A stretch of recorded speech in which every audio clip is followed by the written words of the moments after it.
Organization development is a deliberately planned, organization-wide effort to increase an organization's effectiveness and/or efficiency and/or to enable the organization to achieve its strategic goals. OD theorists and practitioners define it in various ways. Its multiplicity of definition reflects the complexity of the discipline and is responsible for its lack of understanding. For example, Vasudevan has referred to OD being about promoting organizational readiness to meet change, and it has been said that OD is a systemic learning and development strategy intended to change the basics of beliefs, attitudes and relevance of values, and structure of the current organization to better absorb disruptive technologies, shrinking or exploding market opportunities and ensuing challenges and chaos. It is worth understanding what OD is not. It is not training, personal development, team development or team building, human resource development, learning and development or a part of HR, although it is often mistakenly understood as some or all of these. OD interventions are about change, so involve people, but OD also develops processes, systems and structures. The primary purpose of OD is to develop the organization, not to train or develop the staff.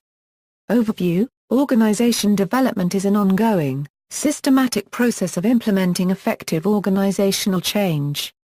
OD is known as both a field of science focused on understanding and managing organizational change and as a field of scientific study and inquiry. It is interdisciplinary in nature and draws on sociology, psychology, particularly industrial and organizational psychology, and theories of motivation, learning, and personality. Although behavioral science has provided the basic foundation for the study and practice of OD, new and emerging fields of study have made their presence felt.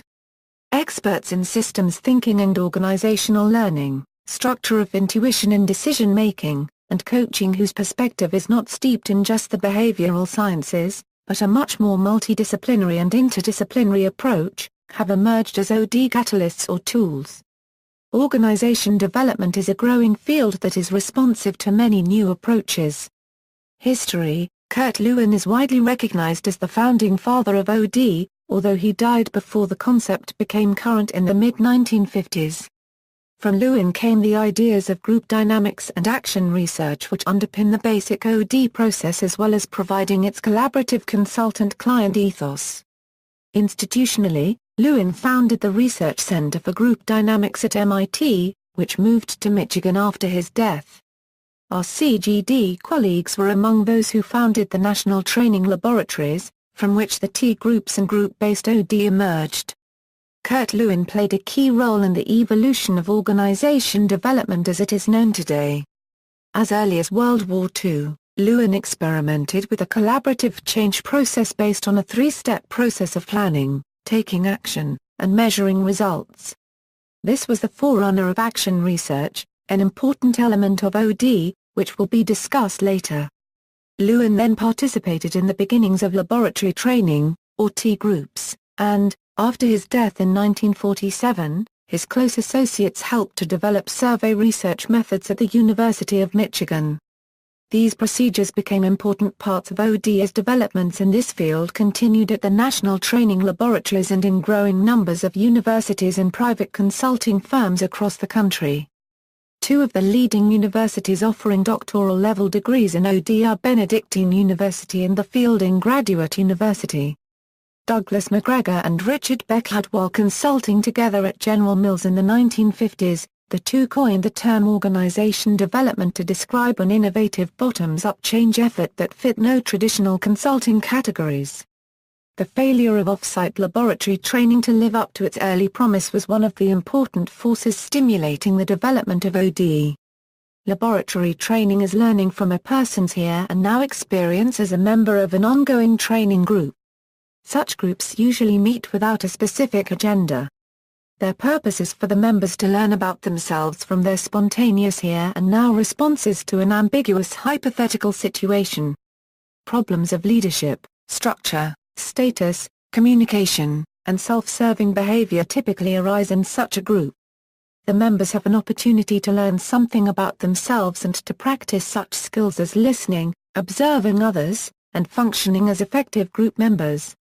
As formally practiced, Laboratory training was conducted in stranger groups, or groups composed of individuals from different organizations, situations, and backgrounds. A major difficulty developed, however, in transferring knowledge gained from these stranger labs to the actual situation back home.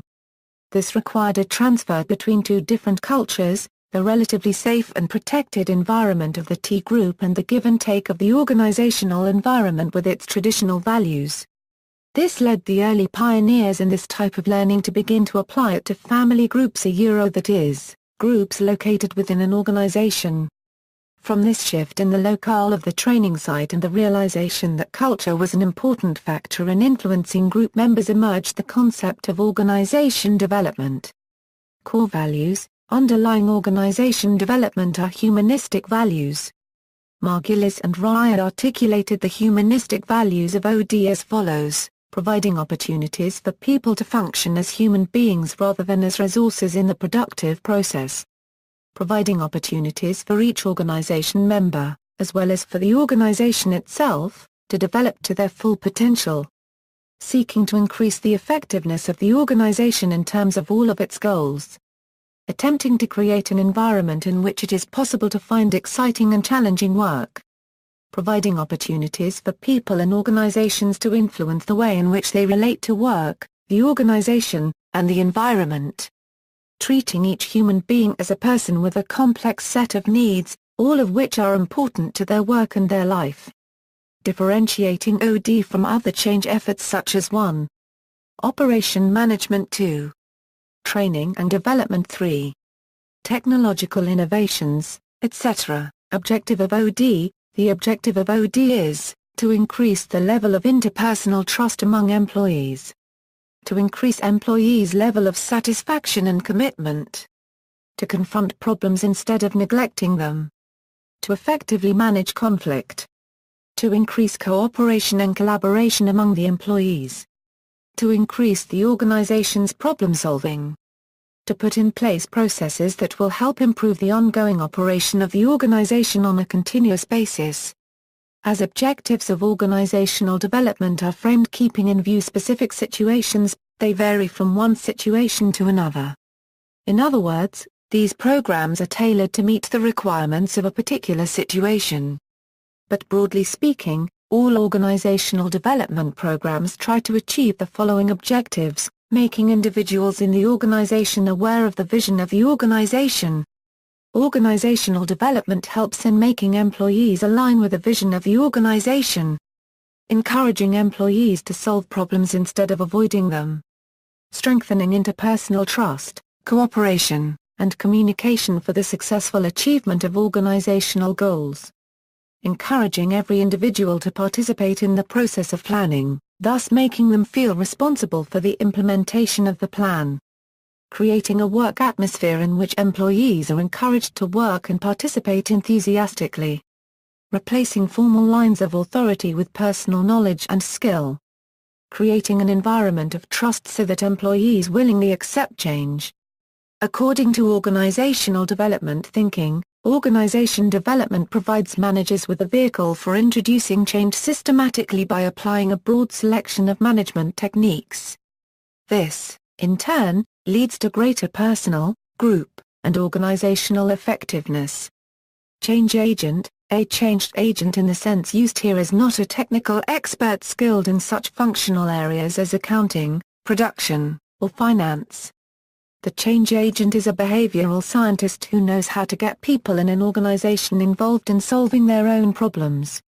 A change agent's main strength is a comprehensive knowledge of human behavior, supported by a number of intervention techniques.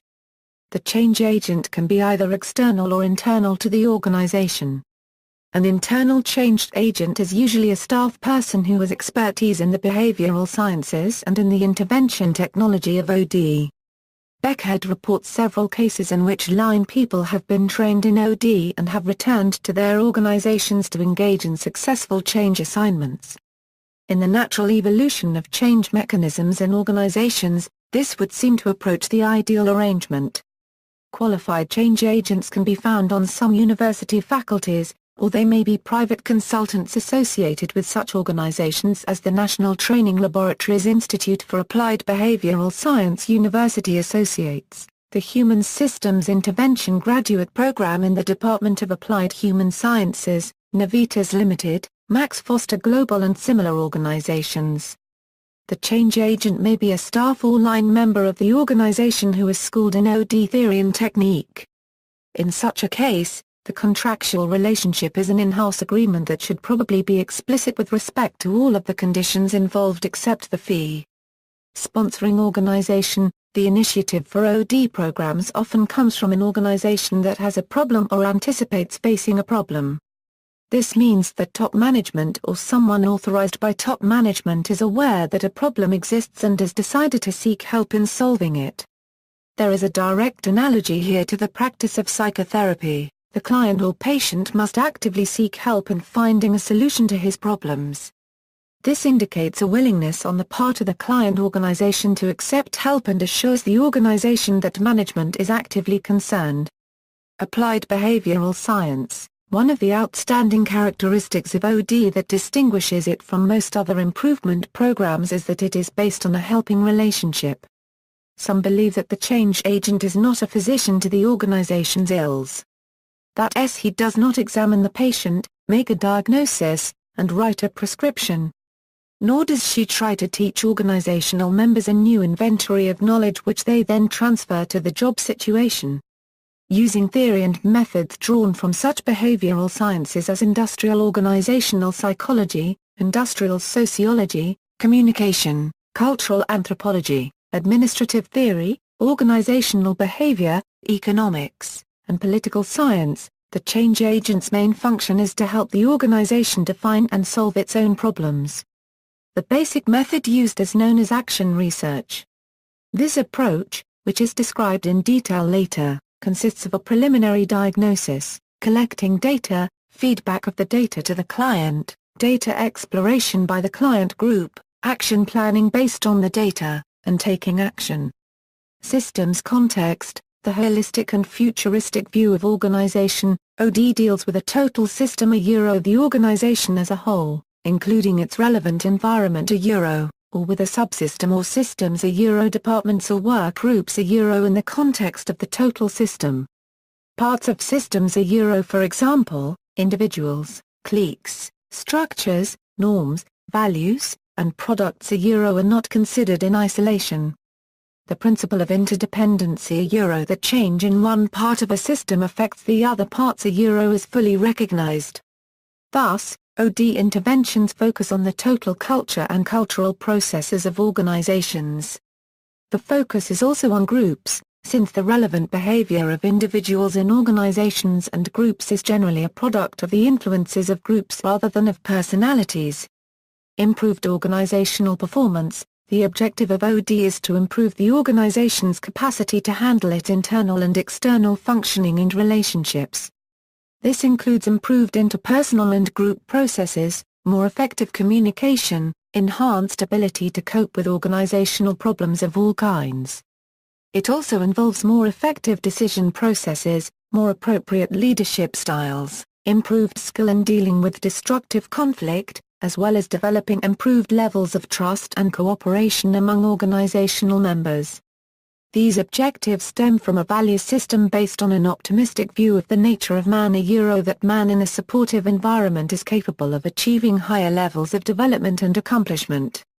Essential to organization development and effectiveness is the scientific method inquiry, a rigorous search for causes, experimental testing of hypotheses, and review of results. Self-managing work groups allows the members of a work team to manage, control, and monitor all facets of their work, from recruiting, hiring, and new employees to deciding when to take rest breaks. An early analysis of the first self-managing work groups yielded the following behavioral characteristics. Employees assume personal responsibility and accountability for outcomes of their work. Employees monitor their own performance and seek feedback on how well they are accomplishing their goals. Employees manage their performance and take corrective action when necessary to improve their and the performance of other group members. Employees seek guidance, assistance, and resources from the organization when they do not have what they need to do the job. Employees help members of their work group and employees in other groups to improve job performance and raise productivity for the organization as a whole. Organizational self-renewal. The ultimate aim of OD practitioners is to work themselves out of a job by leaving the client organization with a set of tools, behaviors, attitudes, and an action plan with which to monitor its own state of health and to take corrective steps toward its own renewal and development. This is consistent with the system's concept of feedback as a regulatory and corrective mechanism. Understanding organizations. WeIS Board presents a six-box model for understanding organization purposes. The organization members are clear about the organization's mission and purpose and goal agreements, whether people support the organization purpose. Structure. How is the organization's work divided up? The question is whether there is an adequate fit between the purpose and the internal structure. Relationship, between individuals, between units or departments that perform different tasks, and between the people and requirements of their jobs. Rewards. The consultant should diagnose the similarities between what the organization formally rewarded or punished members for. Leadership is to watch for blips among the other boxes and maintain balance among them. Helpful mechanism is a helpful organization that must attend to in order to survive, which is planning, control, budgeting, and other information systems that help organization member accomplish. Modern development. In recent years, serious questioning has emerged about the relevance of OD to managing change in modern organizations. The need for reinventing the field has become a topic that even some of its founding fathers are discussing critically. With this call for reinvention and change, scholars have begun to examine organization development from an emotion-based standpoint. For example, de Klerk writes about how emotional trauma can negatively affect performance. Due to downsizing, outsourcing, mergers, restructuring, continual changes, invasions of privacy, harassment, and abuses of power, many employees experience the emotions of aggression, anxiety, apprehension, cynicism, and fear, which can lead to performance decreases. De Klerk suggests that in order to heal the trauma and increase performance, OD practitioners must acknowledge the existence of the trauma, provide a safe place for employees to discuss their feelings, symbolize the trauma and put it into perspective, and then allow for and deal with the emotional responses. One method of achieving this is by having employees draw pictures of what they feel about the situation, and then having them explain their drawings with each other. Drawing pictures is beneficial because it allows employees to express emotions they normally would not be able to put into words. Also, drawings often prompt active participation in the activity, as everyone is required to draw a picture and then discuss its meaning. The use of new technologies combined with globalization has also shifted the field of organization development. Roland Sullivan defined organization development with participants at the first Organization Development Conference for Asia in Dubai 2005 as organization development is a transformative leap to a desired vision where strategies and systems align, in the light of local culture with an innovative and authentic leadership style using the support of high-tech tools. Action research. Wendell L. French and Cecil Bell defined organization development at one point as organization improvement through action research. If one idea can be said to summarize OD's underlying philosophy, it would be action research as it was conceptualized by Kurt Lewin and later elaborated and expanded on by other behavioral scientists.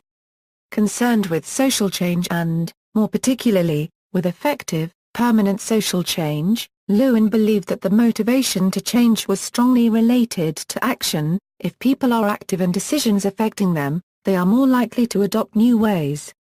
Rational social management, he said, proceeds in a spiral of steps, each of which is composed of a circle of planning, action, and fact-finding about the result of action. Lewin's description of the process of change involves three steps: unfreezing faced with a dilemma or disconfirmation, the individual or group becomes aware of a need to change. Changing the situation is diagnosed and new models of behavior are explored and tested. Refreezing application of new behavior is evaluated, and if reinforced, adopted. Figure 1 summarizes the steps and processes involved in planned change through action research. Action research is depicted as a cyclical process of change. The cycle begins with a series of planning actions initiated by the client and the change agent working together. The principal elements of this stage include a preliminary diagnosis, data gathering, feedback of results, and joint action planning. In the language of systems theory, this is the input phase, in which the client system becomes aware of problems as yet unidentified, realizes it may need outside help to effect changes, and shares with the consultant the process of problem diagnosis. The second stage of action research is the action, or transformation, phase. This stage includes actions relating to learning processes and to planning and executing behavioral changes in the client organization. As shown in Figure 1, feedback at this stage would move via feedback loop A and would have the effect of altering previous planning to bring the learning activities of the client system into better alignment with change objectives. Included in this stage is action planning activity carried out jointly by the consultant and members of the client system. Following the workshop or learning sessions, these action steps are carried out on the job as part of the transformation stage. The third stage of action research is the output, or results, phase. This stage includes actual changes in behavior resulting from corrective action steps taken following the second stage. Data are again gathered from the client system so that progress can be determined and necessary adjustments in learning activities can be made. Minor adjustments of this nature can be made in learning activities via feedback loop B. Major adjustments and re-evaluations would return the OD project to the first, or planning, stage for basic changes in the program. The action research model shown in Figure 1 closely follows Lewin's repetitive cycle of planning, action, and measuring results. It also illustrates other aspects of Lewin's general model of change. As indicated in the diagram, the planning stage is at period of unfreezing, or problem awareness. The action stage is at period of changing, that is, trying out new forms of behavior in an effort to understand and cope with the system's problems. The result stage is at period of refreezing, in which new behaviors are tried out on the job and, if successful and reinforcing, become a part of the system's repertoire of problem-solving behavior. Action research is problem-centered, client-centered, and action-oriented. It involves the client system in a diagnostic, active learning, problem-finding, and problem-solving process. Data are not simply returned in the form of a written report but instead are fed back in open joint sessions, and the client and the change agent collaborate in identifying and ranking specific problems, in devising methods for finding their real causes, and in developing plans for coping with them realistically and practically. Scientific method in the form of data gathering, forming hypotheses, testing hypotheses, and measuring results, although not pursued as rigorously as in the laboratory, is nevertheless an integral part of the process. Action research also sets in motion a long-range, cyclical, self-correcting mechanism for maintaining and enhancing the effectiveness of the client's system by leaving the system with practical and useful tools for self-analysis and self-renewal. Important figures: Chris Argyri, Richard Beckert, Robert A. Blake, Louis L. Carter, David Cooprider, W. Edwards Deming, Frederick Emery, Charles Handy, Elliot Jack, Kurt Lewin, Rensis Likert, Jane Mouton, Derek S. Pugh, William J. Rothwell, Edgar Inn, Donald Shinn, Peter Senge, Herbert Shepard, Eric Trist, Margaret J. Wheatley, Pullen Garg, Ishak Adizes, Clayton Alderfer, Wilfred Byron A. Kenneth Rice. OD Interventions. Interventions are principal learning processes in the action stage of organization development. Interventions are structured activities used individually or in combination by the members of a client system to improve their social or task performance. They may be introduced by a change agent as part of an improvement program, or they may be used by the client following a program to check on the state of the organization's health, or to effect necessary changes in its own behavior. Structured activities mean such diverse procedures as experiential exercises, questionnaires, attitude surveys, interviews, relevant group discussions, and even lunchtime meetings between the change agent and a member of the client organization. Every action that influences an organization's improvement program in a change agent-client system relationship can be said to be an intervention. There are many possible intervention strategies from which to choose. Several assumptions about the nature and functioning of organizations are made in the choice of a particular strategy. Beckhood lists 6 such assumptions. The basic building blocks of an organization are groups. Therefore, the basic units of change are groups, not individuals. An always relevant change goal is the reduction of inappropriate competition between parts of the organization and the development of a more collaborative condition. Decision-making in a healthy organization is located where the information sources are, rather than in a particular role or level of hierarchy. Organizations, subunits of organizations, and individuals continuously manage their affairs against goals. Controls are interim measurements, not the basis of managerial strategy. One goal of a healthy organization is to develop generally open communication, mutual trust, and confidence between and across levels. People support what they help create. People affected by a change must be allowed active participation and a sense of ownership in the planning and conduct of the change. Interventions range from those designed to improve the effectiveness of individuals through those designed to deal with teams and groups, intergroup relations, and the total organization. There are interventions that focus on task issues, and those that focus on process issues. Finally, interventions may be roughly classified according to which change mechanism they tend to emphasize, for example, feedback, awareness of changing cultural norms, interaction and communication, conflict, and education through either new knowledge or skill practice. One of the most difficult tasks confronting the change agent is to help create in the client system a safe climate for learning and change. In a favorable climate, human learning builds on itself and continues indefinitely during man's lifetime. Out of new behavior, new dilemmas and problems emerge as the spiral continues upward to new levels. In an unfavorable climate, in contrast, learning is far less certain, and in an atmosphere of psychological threat, it often stops altogether. Unfreezing old ways can be inhibited in organizations because the climate makes employees feel that it is inappropriate to reveal true feelings, even though such revelations could be constructive. In an inhibited atmosphere, therefore, necessary feedback is not available. Also, trying out new ways may be viewed as risky because it violates established norms. Such an organization may also be constrained because of the law of systems. If one part changes, other parts will become involved. Hence, it is easier to maintain the status quo. Hierarchical authority, specialization, span of control, and other characteristics of formal systems also discourage experimentation. The change agent must address himself to all of these hazards and obstacles.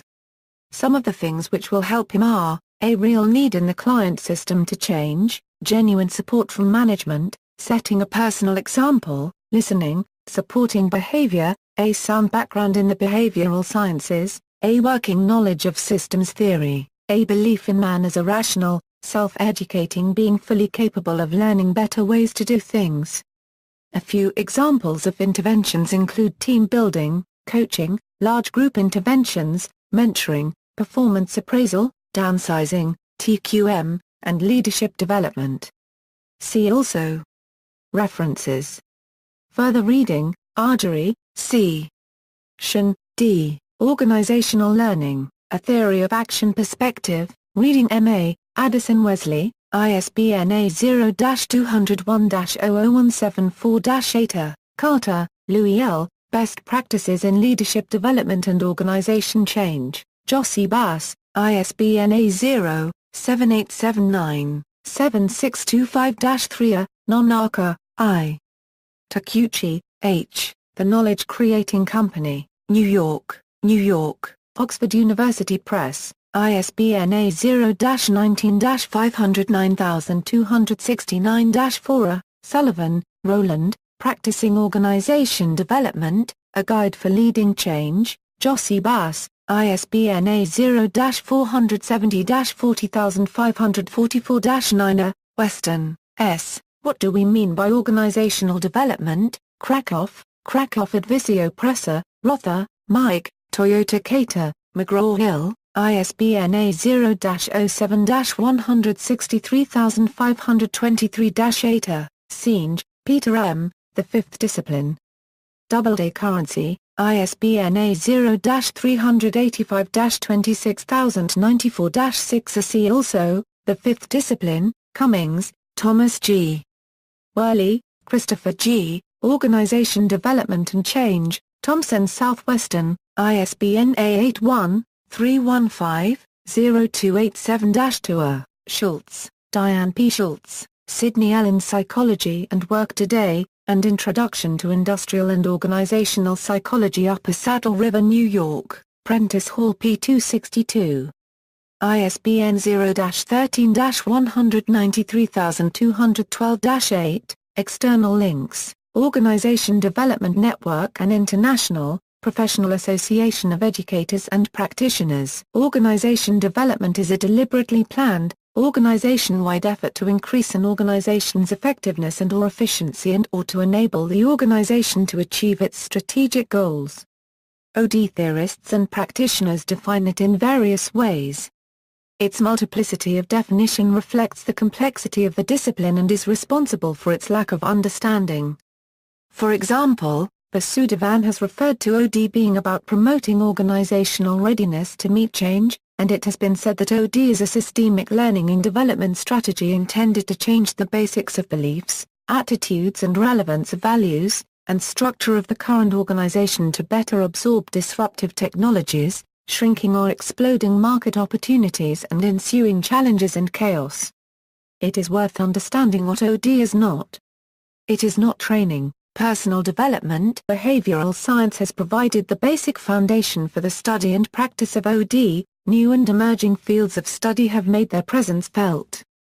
Experts in systems thinking and organizational learning, structure of intuition in decision-making, and coaching whose perspective is not steeped in just the behavioral sciences, but a much more multidisciplinary and interdisciplinary approach, have emerged as OD catalysts or tools. Organization development is a growing field that is responsive to many new approaches. History. Kurt Lewin is widely recognized as the founding father of OD, although he died before the concept became current in the mid-1950s. From Lewin came the ideas of group dynamics and action research which underpin the basic OD process as well as providing its collaborative consultant-client ethos. Institutionally, Lewin founded the Research Center, Team Development or Team Building, Human Resource Development, Learning and Development or a part of HR, although it is often mistakenly understood as some or all of these. OD interventions are about change so involve people, but OD also develops processes, systems and structures. The primary purpose of OD is to develop the organization, not to train or develop the staff. Overview. Organization development is an ongoing, systematic process of implementing effective organizational change.